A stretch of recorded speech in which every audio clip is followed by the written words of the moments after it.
अभी इनको ड्राफ्ट कैसे करना है, ठीक है, अब एक्चुअल ड्राफ्टिंग पे आ रहे हैं। ये तो टिप्स थी कि ये एग्जाम्पल से कौन सी पॉलिसीज चाहिए होनी चाहिए। अब उसके बाद ऐसी और भी पॉलिसीज हो सकती हैं। अब ड्राफ्ट कैसे करना है इन पॉलिसीज को, ठीक है। एम्प्लॉयमेंट पॉलिसीज का ध्यान रखना है, नॉन लॉयर्स पढ़ रहे हैं, एम्प्लॉइज पढ़ रहे हैं। अब पॉलिसीज किस किस को होंगी, you could have offshore of side people, you could have consultants, उनको भी पॉलिसी साइन करवाना पड़ेगा, क्योंकि अगर वो कॉन्ट्रैक्ट वर्कर भेज रहे हैं या खुद आपके कंपनी के सबको सर्विस प्रोवाइड कर रहे हैं, तो they will need to sign some of the policies जो एम्प्लॉइज को एप्लीकेबल है, वो आपको डिसाइड करना होगा। तो ये सब ड्राफ्टिंग के साथ साथ जा रहा है, ये आप नहीं करोगे तो आपके ड्राफ्टिंग से आपको बेनिफिट नहीं मिलेगा, ठीक है। तो नॉन लॉयर्स के लिए आपको पॉलिसी कैसे लिखना होगा, प्लेन इंग्लिश में ही लिखना होगा, राइट। आप लीगल टर्म में, अगर जैसे आप इनकम टैक्स लॉ खरीद के देखो, इनकम टैक्स एक्ट पढ़ के देखो या लेबर स्टैट्यूट पढ़ के देखो, तो वो लेमैन को नहीं समझ आता है, राइट। मैं जब कोर्स में क्लासेस लेता हूँ तो 1 महीना लगता है लोगों को एक्ट खोल के पढ़ना आना, और पहले सेशन में बता देता हूँ कि कैसे एक्ट को समझना है, ठीक है। तो उनको थोड़ा कंफर्ट होने लगता है वो बिल्ड, ठीक है। But my question is this that आपको पॉलिसी बनाना है तो आप वो वाला लैंग्वेज नहीं यूज कर सकते। अब पॉलिसी को ड्राफ्ट कर दिया आपने, अब how do you actually implement it. अब पॉलिसी एक रखी हुई है किसी फाइल में, ऑर्गेनाइजेशन में, left right and centre violate हो रही है, तो it will not work. Because क्यों, क्योंकि you are not driving productivity, the right kind of behavior. Then so anybody can say culture is gone to dogs in the organization, right? So what you want to do is you want to get the right kind of consent, क्योंकि कल enforce करना है तो बोल सकते हो हाँ ये पॉलिसी है, इसका मतलब ये है, इसके ये क्लैरिफिकेशंस है, तो आप एक लिस्ट ऑफ क्लैरिफिकेशंस मेंटेन कर सकते हो। हर बार पॉलिसी, अगर कोई नया पर्सन आता है तो you send them the policies online, get them to say I accept, okay. Employment contract में पॉलिसीज का रेफरेंस होना चाहिए, एंड एंश्योर एक क्लॉज होना चाहिए कि I agree that the employee or the consultant agrees to all applicable to comply with all applicable policies as updated from time to time, ठीक है। इसका मतलब है कि वो अग्री कर रहे हैं पॉलिसी पर। अब अग्री तो कर गए लेकिन पॉलिसी नहीं पता है तो वायलेट तो होगी, तो पॉलिसी का हमेशा आपको कॉपी भेजना है, उनसे कंसेंट लेना है, अग्री। अपडेट हुई है तो आपको बोल देना है दिस इज द अपडेट, और बोल देना कि whether we receive a response or not in 1 day after 24 hours you are expected to comply with this, okay। तो दैट इज अ प्रोसेस। एक में मैंने कहा कि साइन लो, दूसरे में मैंने कहा कि 24 घंटे में एप्लीकेबल है। अब ये ट्रिक कैसे यूज करना है, क्यों यूज करना है, इसके फायदे क्या हैं, आप समझे। इससे आपको अब हर बार एक अपडेट आई तो आपको उनसे नहीं कलेक्ट करना है आई एक्सेप्ट, क्योंकि फिर आपके लिए प्रॉब्लम हो जाएगा। तो ये प्रैक्टिकल चीजें कौन सी हैं, ये सीखना बहुत इंपॉर्टेंट है, राइट।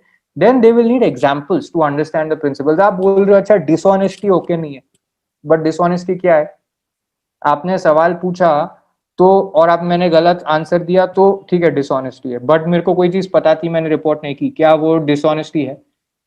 किसी सीनियर की बात मैंने नहीं बोली डर की वजह से, क्या वो डिसऑनेस्टी है।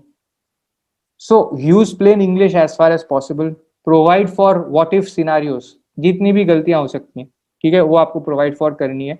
गलतियां मतलब जितने भी, in as many things as could go wrong, you have to think of those to clarify that. Give examples, okay। Law में भी पहले इलस्ट्रेशन होते थे और एक्सप्लेनेशन भी होते थे, अब कम होते हैं, बट आपको एग्जाम्पल देने हैं, व्हाट इफ सिनारियो देने हैं, और आपको बोलना है कि एक प्रिंसिपल बेस्ड ड्राफ्टिंग करनी है। व्हाट इफ सिनारियो मतलब अच्छा अगर if this happens then also this is a problem. if you give if you are not getting license in time, you give a bribe to, you offer a bribe to a public authority, this is a violation of the policy and punishable under law. Offering services in kind is also not allowed. Offering any such making any such offers indirectly also is not okay, and to any relatives of any such public officials is also not okay, okay. ऐसे करके आपको break down करके लिखना होगा, ठीक है। सारी mischief जो कहते हैं ना, सारी मिस्चिफ के तरीके आपको पकड़ने हैं उसमें, okay. How many of you are benefiting from this conversation, say B if you are benefiting, okay. I am changing the words you have to, the letters you have to use so that I can also know कि आप सुन रहे हो, ठीक है, okay. Enforcement procedure बहुत clear होना चाहिए। कई बार बहुत सारे ऑर्गेनाइजेशन का ये होता है, कोड ऑफ कॉन्डक्ट लिख दिया बट वायलेशन होगा तो क्या होगा, कोई बैठेगा सुनने के लिए। वी मतलब क्या है अभिषेक, वेरी मच बेनिफिशियल और we mean something else, I don't know, okay. Enforcement procedure मतलब अगर तो कंप्लेंट का क्या रिपोर्टिंग प्रोसीजर है, एनफोर्समेंट मतलब कि कमिटी बैठेगी सुनने के लिए, कितने टाइम में वो इन्वेस्टिगेट करेंगे, क्या पावर्स होंगी, क्या डिसीजन वो देंगे, उसको आप कैसे इम्प्लीमेंट करोगे, और डिसीजन मतलब कि of course you could be found to be acquitted, but if you are guilty then what are the consequences, will they withhold your pay, salary increment, what can happen, could there be dismissal, इसमें ना थोड़ा proportionality रखना होता है, तो किसी छोटे misbehaviour के लिए you can't say terminated, okay, वो डिसप्रपोर्शनेट कॉन्सिक्वेंस हो जाता है। तो if you are, so you have to keep the punishment and the violation to be proportionate. वो कौन करेगा, जो you can say this to the employee, and then the person who is sitting on the disciplinary committee writing the order, that person has to make sure of this, okay? Learning how to conduct inquiry, hearing and writing orders is important, for that HR team involve होते हैं इसमें, ठीक है। इनमें तीन चीजें एक साथ करनी होती है, आपको इंक्वायरी करनी है, मतलब माइंड से समझना है कि क्या क्या हो रहा था, हियरिंग सब साइड्स को देखना है, एविडेंस रखना है अपने पास, ठीक है, और फिर ऑर्डर को सही से लिखना है। तो राइटिंग स्किल जो है आपकी, ड्राफ्टिंग, उसमें इंक्वायरी और हियरिंग पार्ट भी इंक्लूडेड है, और इसके कुछ कुछ लीगल प्रिंसिपल्स हैं, ठीक है। बताता हूँ कौन से लीगल प्रिंसिपल्स है, उसको नेचुरल जस्टिस कहते हैं। आपने सुना होगा ये नेचुरल जस्टिस, तो बहुत लोगों ने सुना होता है natural justice, but they don't know how to apply it. if what I'm saying is correct, say why, okay, that you heard of natural justice but आपको पता नहीं है कि how to apply it, okay। now पहले मैं एक step back लेता हूँ, ठीक है। जो आपकी पॉलिसीज चल रही है ना, वहां पर आपको हमेशा फॉर्मल कम्युनिकेशन डालते रहना है एम्प्लॉयज को, कहीं कहीं आपको ट्रेनिंग भी करना है, क्योंकि ये बहुत इंपॉर्टेंट है। बहुत सारा non compliance proper method of communication, records और ट्रेनिंग से ही कवर अप हो जाता है।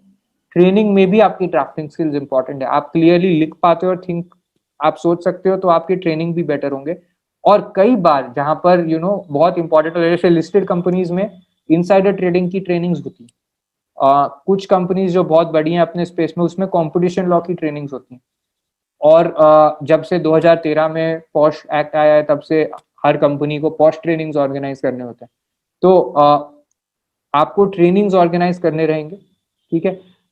इंटरनल सर्टिफिकेशन आपको जरूरी हो सकता है उसके लिए, कि आप उससे बोल सकते हो कि हाँ, एम्प्लॉय हैज अंडरस्टूड दिस, उसके बाद दे कांट से कि आई हैवंट अंडरस्टूड, मेरे को इसका मतलब नहीं पता।